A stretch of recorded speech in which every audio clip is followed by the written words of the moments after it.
So for this speech, I was originally going to interview a RVT because that's obviously what I'm going to school for and what I want to be. But I decided to interview the founder of a rescue instead because that's also something I also want to do.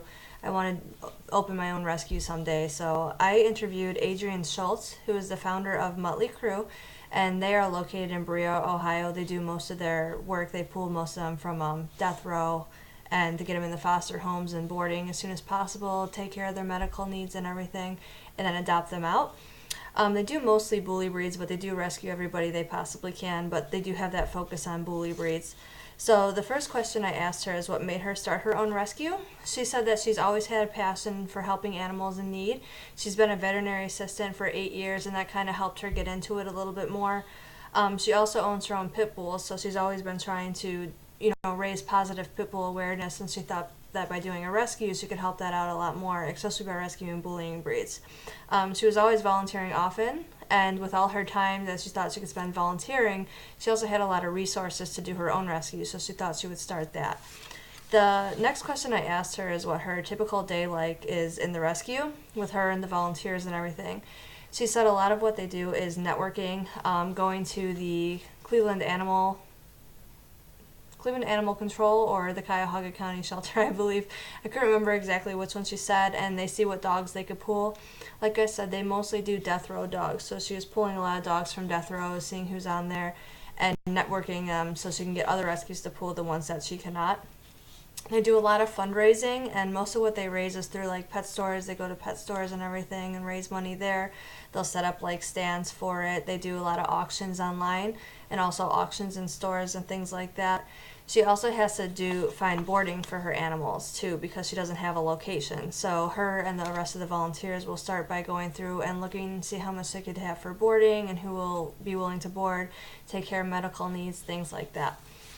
The next question I asked her is what she thought the most important skills were for this job.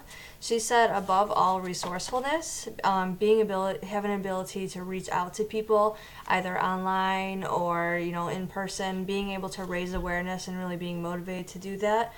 She said the ability to network online and through other rescues, even around the country, is the best skill that you can have.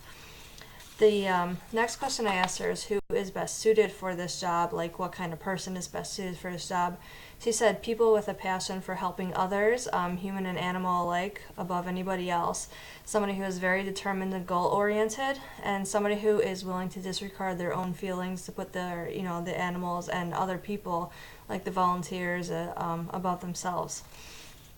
I asked her what her experiences have been so far. She said they have been very heartbreaking, stressful, and exhausting, but she said above all they have been very rewarding. She said the good usually outweighs the bad, like the animals that she can get in the homes and everything usually outweighs what she sees. The next question I asked her is how she deals with difficult parts of her job, to kind of build off the question before, and she says just to keep going, keep rescuing, and keep trying to help everybody she can. She says when it gets difficult and gets stressful, she usually turns to her family and friends for emotional support. I said the next question I asked is what the worst and most stressful part of her job is. She said besides seeing abused animals every day is seeing a case that you cannot help and you have to let go by ending their, euthanizing them and ending their life. She said we know we can't save everyone, but it's still hard to get through.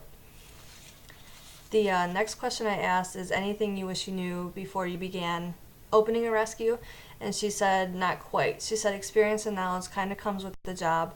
She had talked to many rescues before, and she said that's the best thing that she would do would tell somebody who wants to open their own rescue, is just to go through and talk to other rescues, get their insight before starting your own. She says she is always constantly growing and learning from this job. And I asked her for her last question is if there's any advice for someone wanting to open up their own rescue or start rescuing animals.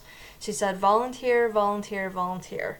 She said reach out and network with others. There's no better way to learn than immerse yourself in the rescue culture. So that ends my interview. I actually learned quite a bit from that. I knew obviously it was going to be hard because you have to see the abused animals, you have to go to different places, and you have to be able to reach out, but I think I got a lot of good information from her, and I hope others did as well. Thank you for listening. Bye.